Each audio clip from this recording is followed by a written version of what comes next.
Halo. Kita mengenalnya dengan sisik naga, merupakan termasuk tumbuhan paku dari famili Polypodiaceae. Habitat tumbuhan paku pada umumnya tumbuh di tempat yang lembab dan terdapat cukup sinar matahari.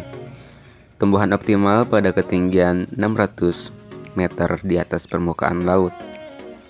Salah satu jenis tumbuhan paku dari famili Polypodiaceae yang hidup sebagai tumbuhan epifit dengan nama ilmiah Pyrosia pilosoloides atau Brimoglossum pilosoloides, atau disebut sebagai nama nasional kita adalah sisik naga.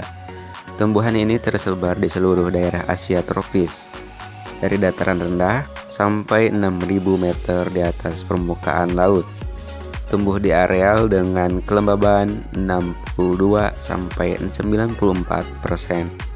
Nama daerah dari tumbuhan ini adalah sakat ribu-ribu di Sumatera, paku duduwitan di daerah Sunda, pakis duwitan di daerah Jawa, duit paren Belanda, dan bausolean di daerah China.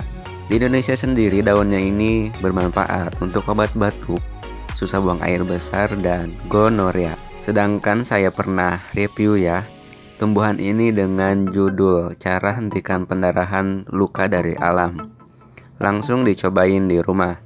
Memang benar daunnya ini berkhasiat. Sampai saya ini menyimpannya di kamar sebagai alat penetral polusi. Ya lumayan kan, sebagai oksigen buatan. Tumbuhan ini banyak menempel di kulit pohon mangga, cemara, dan tumbuh lebat di permukaan kulit batang hingga cabangnya.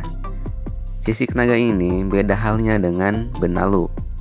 Sisik naga sendiri hanya menumpang hidup tanpa mengambil unsur hara maupun air dari tumbuhan yang ditumpanginya. Sisik naga ini menempel pada batang pohon yang mempunyai alur dan celah.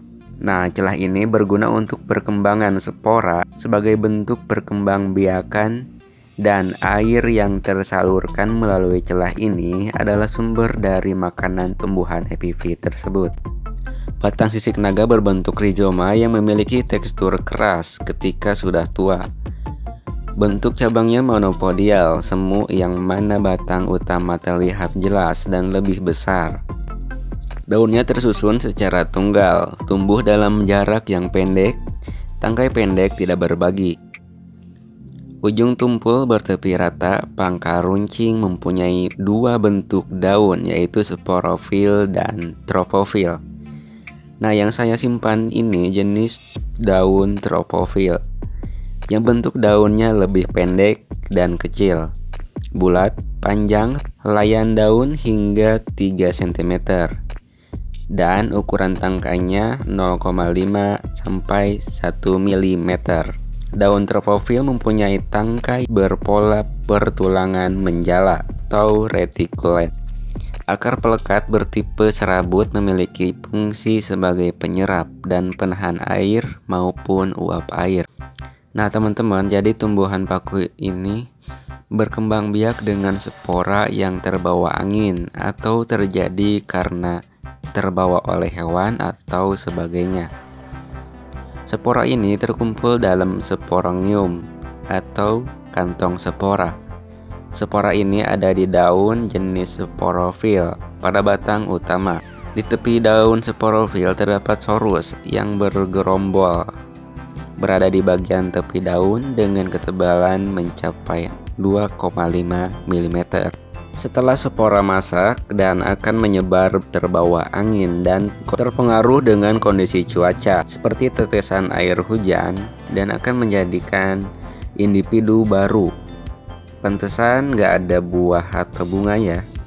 Jadi unik tanaman ini. Untuk merawatnya cukup dikasih air di pangkal batang yang terpotong, dan biarkan batangnya tergantung di atas cangkir. Usahakan tersinari matahari walaupun sebentar ya.